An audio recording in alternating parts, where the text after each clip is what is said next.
अस्सलाम वालेकुम। आज मैं लेकर आई हूँ सोयाबीन की बहुत ही स्पेशल और मज़ेदार सी बिरयानी।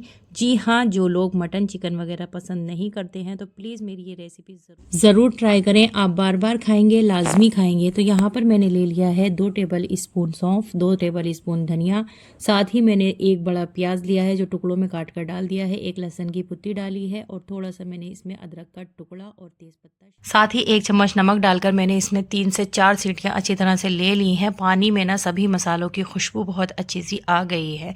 यहाँ पर मैंने सोयाबीन को अच्छी तरह से भिगोकर छोड़ दिया था गुनगुने पानी में, तो ये सोयाबीन भी मेरी काफ़ी स्पंजी सी हो गई है और इसको भिगोना लाजमी है।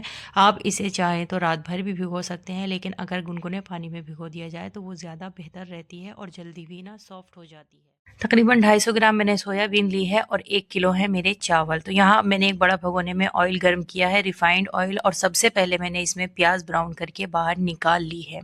प्याज को ब्राउन करके निकालना ज़रूरी लगता है क्योंकि बाद में प्याज ऊपर से क्रश करने के लिए अच्छी लगती है, और पहले ही अगर प्याज इसमें छोड़ दी जाए तो चावल का रंग ना थोड़ा सा रेडनेस पे हो जाता है। बचे हुए ऑयल में मैंने सबसे पहले थोड़ा सा जीरे का तड़का लगाया है और अब मैंने इसमें 1 प्याली लहसुन अदरक का पेस्ट शामिल कर दिया है और अब मैं इसमें डाल रही हूँ 1 प्याली दही। इन दोनों को ही अच्छी तरह से भूनूंगी। साथ में इसमें गरम मसाले ऐड कर रही हूँ, जिसमें मैंने ली है काली मिर्च, 10 से 12 काली मिर्च ली हैं और 1 टुकड़ा मैंने इसमें दालचीनी का लिया है और 5 से 7 मैं इसमें लौंगे शामिल करूँगी और 5 से 7 हरी इलायचियाँ मैं इसमें ऐड करूँगी। साथ ही यहाँ पर मैंने हरी मिर्च इसमें ऐड कर दी है 1 प्याली भरकर। 1 प्याली मैंने इसमें टमाटर बारीक काट के शामिल कर दिए हैं और इन सभी चीज़ों को मैं अच्छी तरह से फ्राई कर रही हूँ। मसाला जब तक घी नहीं छोड़ेगा तब तक मैंने इसको फ्राई किया है। उसके बाद अब हम इसमें डालेंगे सोयाबीन को डालने के बाद तकरीबन 10 से 15 मिनट आपको मीडियम फ्लेम पर इसको फ्राई करना है, जिससे सोयाबीन में ऑयल बैठ जाए और सोयाबीन का अपना एक टेस्ट बन जाए। तो यहाँ देखिए सोयाबीन मेरी अच्छी तरह से फ्राई हो चुकी है। अब मैं इसमें चावल ऐड कर दूंगी। चावलों को मैंने धोकर 10 से 15 मिनट के लिए भिगोकर छोड़ दिया है। 1 किलो मेरे चावल हैं। ये सब चावल में इसमें ऐड करने के बाद चावलों में जो हम पानी है वो ऐड करेंगे।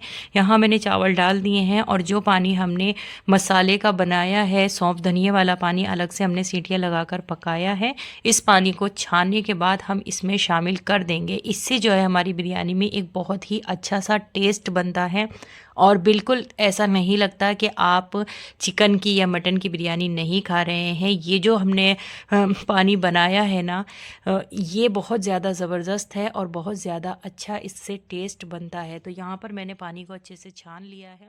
अब ये पानी भी मैं इन चावलों में डाल दूंगी। पानी चावलों के हिसाब से ही मुझे इसमें रखना है, पानी कम ज़्यादा नहीं होना चाहिए। उसके लिए मैंने अपना मेजरमेंट बना रखा है, जितने मेरे चावल हैं उससे डबल मैं पानी डालती हूँ।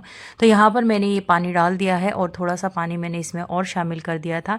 साथ ही मैंने इसमें नमक टेस्ट करने के बाद इसमें नमक डाला है, क्योंकि ऑलरेडी हमने जो पानी बनाया था ना प्याज का और सौंफ धनिए का, तो उसमें हमने नमक डाला था।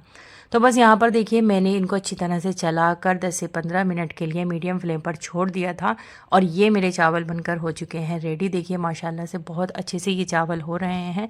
अभी ना इनमें एक कनी बाकी है, तो मैं यहाँ पर जर्दे रंग इसमें शामिल कर रही हूँ। मैंने जर्दे का रंग घोला है और अब मैं इसको चम्मच से थोड़ा थोड़ा सा डाल रही हूँ।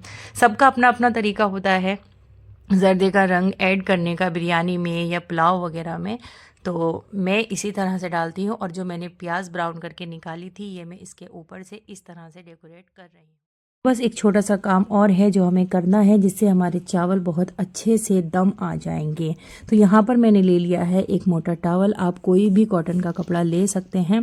तो इसको मैंने अच्छी तरह से ढक्कन में कवर किया है और ऊपर से मैंने इसके ऊपर तवा रखा है। तवा भारी होता है तो ये रखकर मैंने इसको अच्छी तरह से दम लगा लिया है। आप चाहें तो थोड़ा सा ऑयल गर्म करके इसके ऊपर से एक भगार और लगा सकते हैं, लेकिन आज मैंने तड़का नहीं लगाया है, सिर्फ प्याज डाल दी है।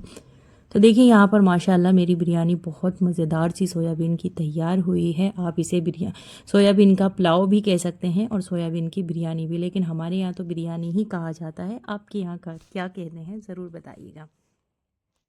तो बस देखिए माशाल्लाह एक एक दाना खिला हुआ है और बहुत ही ज़बरदस्त, जितनी अच्छी देखने में लग रही है उससे कहीं ज़्यादा माशाल्लाह खाने में हो रही थी।